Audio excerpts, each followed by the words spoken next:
Hi everyone, my name is Daniel Woodman. I am with Eric and the Berries, and my other group members consist of Eric Berry, John Corey, Rachel Von Nechten, Lawrence Wykowski, and Veronica Head. Today I'm going to present to you about what tiny houses are and how you can compare the cost of one to renting a traditional home. First off, I'm going to explain what a tiny house is, although the name is kind of self-explanatory.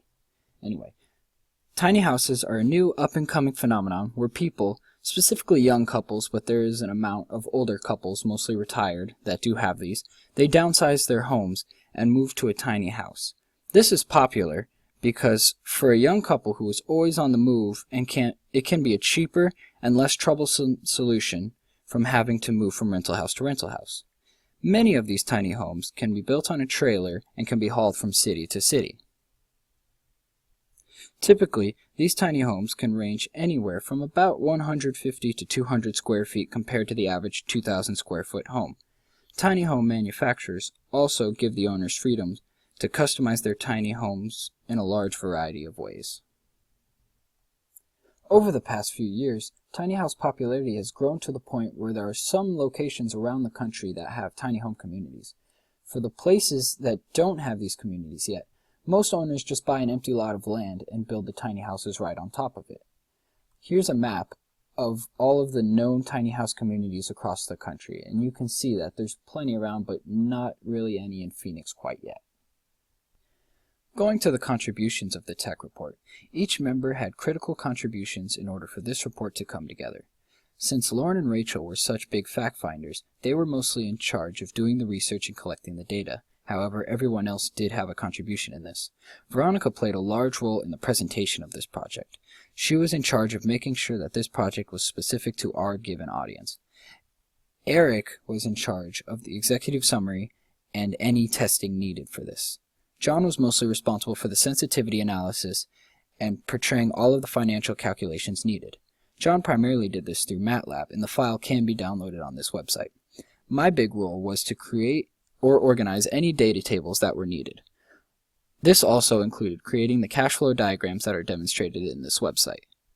Each team member also contributed in the writing of the report. Rachel and Veronica were mostly responsible for creating and organizing the website once the writing was completed. This project has a specific audience and scenario in mind.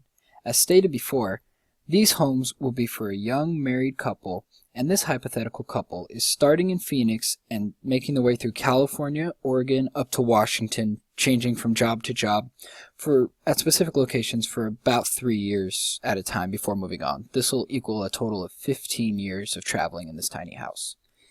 An inflation rate of 3.06% is used to account for the rise of cost over a 15-year time period. Looking at the cash flow diagram for this scenario, the blue lines will represent the costs of the tiny house over this 15-year span, and the orange will represent the cost for the rental home. This data was calculated with the assumption that the first year consisted of a 10% down payment of the tiny house. Other included costs were the utilities, the cost of renting the land the house will be sitting on, and the insurance for the tiny house. The costs used for the rental home would just be standard rent and utility costs. So as you can see, the cost of renting a home from 4 to 9 years are so much larger because in California the cost of renting a house is so much higher. Overall, though, it is easy to say that a tiny house over this 15-year span will be much cheaper than a typical rental home. By calculating the net present value for this 15-year span, it is clear to see that the net present cost for the tiny home is much lower than that of the standard house. This sensitivity analysis gives us the ability to compare the tiny house and conventional house, even in the future where costs and discount rates can be changed. Looking at an increase in rental prices for homes and land, it is noticeable that as the percentage of the price increases, the net present cost for the tiny home is still less than that of the rental home. Looking at an increase in the discount rate, it is also noticeable that the tiny house has a less net present cost than that of the rental home.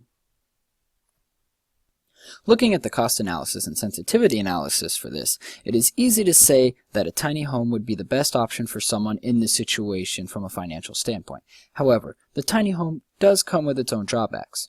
Tiny houses would not be able to fit in all communities due to square footage specifications and other things like that. It also requires a change in one's lifestyle. The downsizing aspect can make a lot of people a little nervous about this, but downsizing doesn't necessarily have to be a bad thing. Thank you for listening to this video. If you'd like more information on tiny homes, please visit our website. The link can be shown above. And don't forget to enter your email address to subscribe for more updates of this website. Thank you.